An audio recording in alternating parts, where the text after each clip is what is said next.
എല്ലാവർക്കും ഹൃദയപൂർവ്വം നമസ്കാരം. നമ്മുടെ യുവമോർച്ചയുടെ അനന്തു ഇവിടെ നിൽക്കുന്നുണ്ട്. എല്ലാവർക്കും ഹൃദയപൂർവ്വം നമസ്കാരം. ദീർഘമായിട്ടുള്ള ഒരു പ്രസംഗം ഞാൻ നടത്തുന്നില്ല. കുറെ ആളുകൾ, കുറെ സഹോദരി സഹോദരന്മാർ ഇവിടെ എത്തിച്ചേർന്നിട്ടുണ്ട്. അമ്മമാർ ഉൾപ്പെടെയുള്ളവർ ഇവിടെയുണ്ട്. കുറെ നേരം കാത്തു നിന്നു എന്ന് ഞാൻ കരുതുന്നു.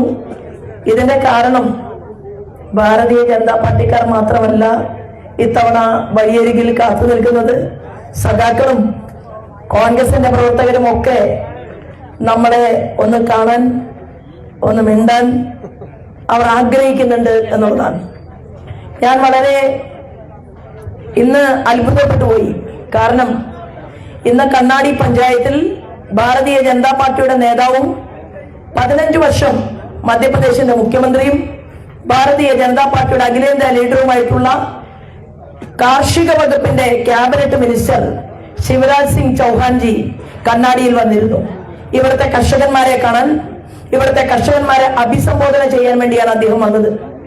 അദ്ദേഹം പാലക്കാട് നിന്ന് കണ്ണാടി വരെ അദ്ദേഹത്തിന്റെ വാഹനത്തിൽ ഞാൻ യാത്ര ചെയ്യുമ്പോൾ എന്നോട് അദ്ദേഹം ചോദിച്ചു, എന്താണ് നമ്മുടെ പാലക്കാടിലേക്ക് 3800 കോടി രൂപ നരേന്ദ്രമോദി കൊടുത്തതിന്റെ ഫ്ലക്സ് ബോർഡ് എവിടെയും കാണുന്നില്ലല്ലോ, കേരള മുഖ്യമന്ത്രിയുടെ ബോർഡ് മാത്രമേ ഉള്ളൂ എന്ന് അദ്ദേഹം ചോദിക്കുകയുണ്ടായി.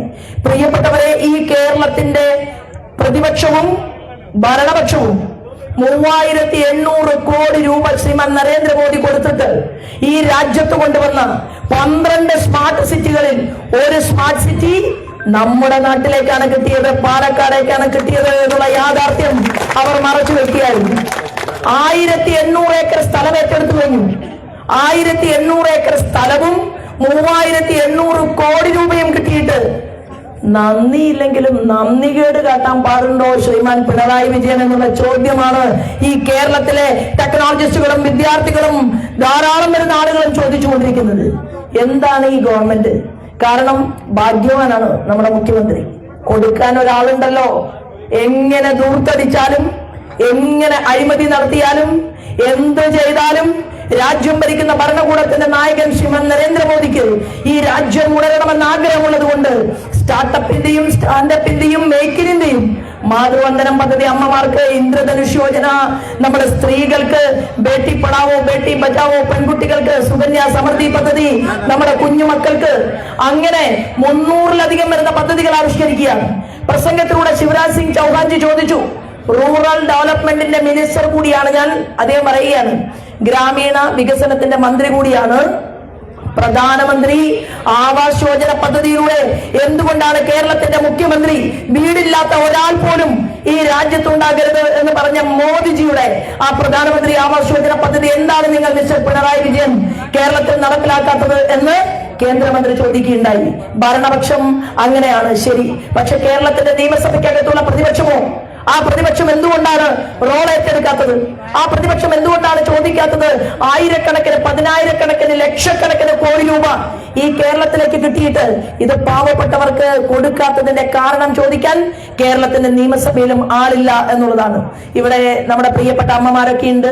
പല അമ്മമാരുടെയും പരാതികൾ നമുക്ക് കിട്ടിയിട്ടുണ്ട്. വീടില്ലാത്ത ധാരാളം ആളുകൾ ഇവിടെ ഉണ്ട് എന്നാണ് പറയുന്നത്. മാത്രവുമല്ല, നമുക്ക് ഈ മാത്തൂർ പഞ്ചായത്തിലും കണ്ണാടി പഞ്ചായത്തിലും പിരായിരിയിലും കർഷകന്മാരുടെ നെല്ല് കൊയ്ത് കൂട്ടിയിട്ടിരിക്കുകയാണ്. ചൗഹാൻജി ചോദിച്ചു, എന്താണ് ഈ കാണുന്നത്? അദ്ദേഹം പാടശേഖരങ്ങൾ കാണാൻ പോയി. എന്തുകൊണ്ടാണ് 3 ദിവസം കൊണ്ട് കേന്ദ്ര ഗവൺമെന്റ് പണം കൊടുക്കുന്നുണ്ട്? 3 ദിവസം കൊണ്ട് നെല്ല് കൊയ്താൽ പണം കേന്ദ്ര ഗവൺമെന്റ് കൊടുക്കുമ്പോൾ എന്താണ് കേരളത്തിലെ പാലക്കാടിലെ കർഷകർക്ക് ഇവർ പൈസ കൊടുക്കാത്തത് എന്ന് കേന്ദ്രമന്ത്രി ചോദിക്കുമ്പോ അതിന്റെ ഉത്തരം പറയാൻ ഇവിടുത്തെ ഭരണകക്ഷിക്കും പ്രതിപക്ഷ കക്ഷിക്കും ബാധ്യതയുണ്ട്. പ്രിയപ്പെട്ടവരെ, ഞാൻ നിങ്ങളോട് ചോദിക്കുന്നത്, ക്യാബിനറ്റ് മിനിസ്റ്റേഴ്സുമായിട്ട് പരിചയമുള്ള, അവരുടെ കമ്മിറ്റിയിൽ, അതായത് പാർട്ടിയുടെ ദേശീയ കമ്മിറ്റിയിൽ ഇരിക്കാൻ സാധിച്ചിട്ടുള്ള ഒരു വ്യക്തി എന്നുള്ള രീതിയിൽ ഇന്ത്യയിൽ 12 സ്ത്രീകളെ സെലക്ട് ചെയ്തപ്പോ നിങ്ങളുടെ സഹോദരിയായിട്ടുള്ള ശോഭയും കഴിഞ്ഞ 6 മാസം മുമ്പ് ആ കമ്മിറ്റിയിൽ ഉണ്ടെങ്കിൽ ഞാൻ പോയാൽ പോരെ നിയമസഭയിൽ എന്നുള്ള ചോദ്യമാണ് ഞാൻ ഇവിടുത്തെ വോട്ടർമാരുടെ മുന്നിൽ ചോദിക്കുന്നത്. 5 കോടി രൂപയുടെ വികസന പ്രവർത്തനം നടത്താനല്ല നമ്മൾ പോകുന്നത്. 700 കോടിയുടെ കേന്ദ്രാവിഷ്കൃത പദ്ധതികൾ ഉൾപ്പെടെ ഇന്ന് പറഞ്ഞില്ലേ, ഇന്ന് മന്ത്രി അവിടെ പ്രസംഗിച്ചപ്പോൾ പറഞ്ഞു, നിങ്ങൾക്ക് ആടിനെ വളർത്താൻ, പശുവിനെ വളർത്താൻ, മത്സ്യകൃഷി ചെയ്യാൻ, ഇവിടുത്തെ നെൽകൃഷിക്ക് വേണ്ടി കോടാനുകോടി രൂപ കേന്ദ്ര ഗവൺമെന്റ് മാറ്റിവെക്കുന്നുണ്ട്. അദ്ദേഹം പറഞ്ഞു ശോഭയെ വിജയിപ്പിക്കും, ശോഭയെ വിജയിപ്പിച്ച ഒരു അവസരം തരൂ എന്ന് ആ ക്യാബിനറ്റ് മിനിസ്റ്റർ സംസാരിച്ചുവെങ്കിൽ പ്രിയപ്പെട്ടവരെ, ഞാൻ പോകാം. കേരളത്തിന്റെ നിയമസഭയിൽ നമുക്ക് കണക്കുകൾ ചോദിക്കാനുണ്ട്. ആ കണക്കുകൾ ചോദിച്ചു വാങ്ങിക്കൊണ്ടുവരാൻ നിങ്ങൾ എല്ലാവരും വലിയ ഭൂരിപക്ഷത്തിൽ എന്നെ വിജയിപ്പിക്കാൻ എല്ലാ ദിവസവും, ഇനി കുറഞ്ഞ ദിവസമേ ഉള്ളൂ, രാവിലെ എണീക്കുമ്പോ ഇങ്ങനെ പറയണം. എന്താണ്? മകൻ പരീക്ഷയ്ക്ക് പോകുമ്പോ പ്രാർത്ഥിക്കാറില്ലേ? ഭർത്താവ് അകലേക്ക് പോകുമ്പോൾ നിങ്ങൾ പ്രാർത്ഥിക്കില്ലേ? അതുപോലെ നിങ്ങൾ നിങ്ങളുടെ ശോഭയ്ക്ക് വേണ്ടി പ്രാർത്ഥിക്കണം. ശോഭ ജയിക്കണേ, ശോഭ ജയിക്കണേ, ശോഭ ജയിക്കണേ എന്ന് പറഞ്ഞ് പ്രാർത്ഥിക്കണം. കൂട്ടത്തിൽ പ്രവർത്തിക്കുക.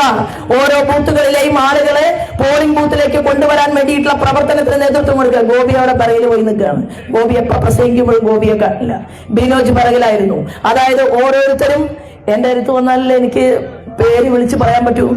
അപ്പൊ ഇവരെ ആരെയും കാണുന്നില്ല. പ്രസംഗം തുടങ്ങുമ്പോൾ കാണില്ല, പ്രസംഗം കഴിയാറാവുമ്പോഴാണ് ഓരോരുത്തരുടെയും മുഖം കാണുന്നത്. ഞാൻ ഈ നിയോജകമണ്ഡലത്തിന്റെ അധ്യക്ഷനോടും ഇവിടുത്തെ പഞ്ചായത്തിന്റെ സംയോജകനായിട്ടുള്ള ബിനോജിനോടും സംഘപരിവാറിന്റെ പ്രവർത്തകനായിട്ടുള്ള ബിനോജിനോടും അതുപോലെ തന്നെ നമ്മുടെ പഞ്ചായത്ത് പ്രസിഡന്റിനോടും മുൻ പഞ്ചായത്ത് പ്രസിഡന്റ് വിനോദിനോടും ഒക്കെ ഞാൻ പറയുന്ന, വൈസ് പ്രസിഡന്റാണ് മണ്ഡലം, അതിലും വലുതല്ലേ മുൻ പഞ്ചായത്ത് പ്രസിഡന്റ്. മുൻ പഞ്ചായത്ത് പ്രസിഡന്റ് ചെറിയ പോസ്റ്റ് അല്ല. നമ്മുടെ പാർട്ടിയെ സംബന്ധിച്ച് നമ്മുടെ പാർട്ടിയെ സംബന്ധിച്ച് പഞ്ചായത്ത് അധ്യക്ഷൻ, നിയോജകമണ്ഡലം അധ്യക്ഷൻ, ജില്ലാ അധ്യക്ഷൻ, അല്ലെ, സംസ്ഥാന നേതാവ്. പക്ഷെ ഒരു കാര്യം ഞാൻ പറയാം, നിയോജകമണ്ഡലത്തിന്റെ മണ്ഡലം വൈസ് പ്രസിഡന്റ് എന്നുള്ളത് ഞാൻ മറന്നുപോയി, ക്ഷമിക്കണം. അപ്പൊ അത് വലുത് തന്നെയാണ്, പഞ്ചായത്തിന്റെ മുകളിലാണ്. അപ്പൊ എന്തായാലും ശരി, ഏത് പൊസിഷൻ എന്നുള്ളതല്ല. മാത്തൂര് വന്നാൽ വിനോദിനെ ജനങ്ങൾ അറിയുമോ എന്നുള്ളതാണ് ചോദ്യം. അതറിയുമോ? അറിയും, അല്ലെ? അതുപോലെ ഈ നിയോജകമണ്ഡലത്തിൽ ആര് വന്ന് ബസ് ഇറങ്ങിയാലും പാർട്ടിയുടെ നിയോജകമണ്ഡലം അധ്യക്ഷൻ ശ്രീമാൻ ബിജീഷിനെ കോൺഗ്രസിന്റെ മണ്ഡലം അധ്യക്ഷൻ അറിയുന്നതിനേക്കാൾ കൂടുതൽ അറിയണം. അതിനു വേണ്ടിയിട്ടാണ് ഈ തെരഞ്ഞെടുപ്പ് പോരാട്ടം. ഞാൻ നിങ്ങൾക്ക് വാക്ക് തരികയാണ്.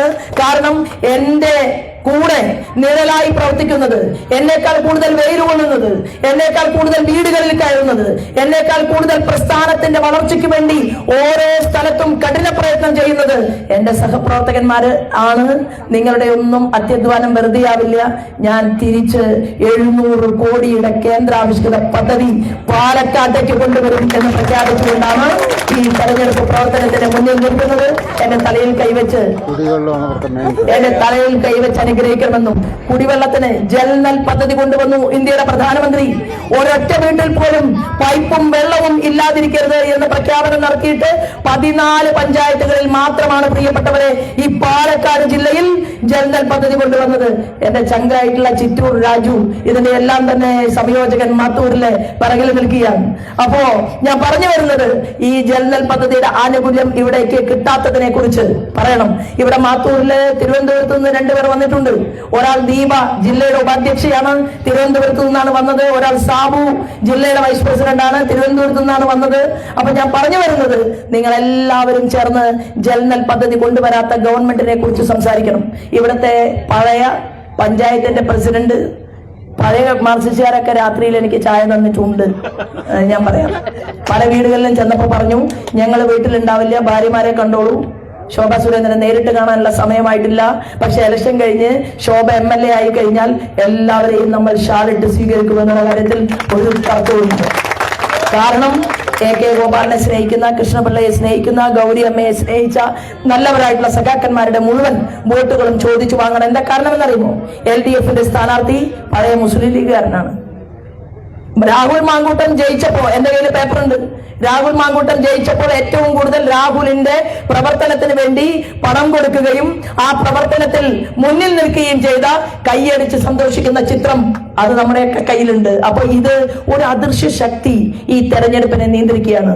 അങ്ങനെയാണെങ്കിൽ പിന്നെ NSSന്റെ തിണ്ണ നിരങ്ങില്ലെന്ന് പറഞ്ഞ, SNDPയുടെ തിണ്ണ നിരങ്ങില്ലെന്ന് പറഞ്ഞ, KPM സമുദായത്തെ അവഹേളിച്ച, ഇവിടത്തെ ഏറ്റവും സാധാരണ പാർശ്വവൽക്കരിക്കപ്പെട്ട വ്യക്തി മുതൽ ചന്ദ്രനിൽ പൊട്ടുകുത്തുന്ന ശാസ്ത്രജ്ഞൻ വരെ ഉള്ളവരെ ഏകോപിപ്പിച്ചുകൊണ്ട് നമുക്കൊരു കൈ നോക്കിയാൽ പോരെ. തമ്പിയെണ്ണം പറഞ്ഞതുപോലെ ശോഭാ സുരേന്ദ്രനെ എല്ലാവരും ചേർന്ന് നിങ്ങളുടെ ശോഭയെ പറഞ്ഞയച്ചാൽ കഠിന പ്രയത്നം ചെയ്തുകൊണ്ട് നമ്പർ 1 റാങ്ക് വാങ്ങുന്ന ഒരു MLA ആയിട്ട് ഞാൻ പ്രവർത്തിക്കാമെന്ന് സത്യപ്രതിജ്ഞ ചെയ്തുകൊണ്ടാണ് ഞാൻ നിങ്ങളുടെ മുന്നിൽ നിൽക്കുന്നത്.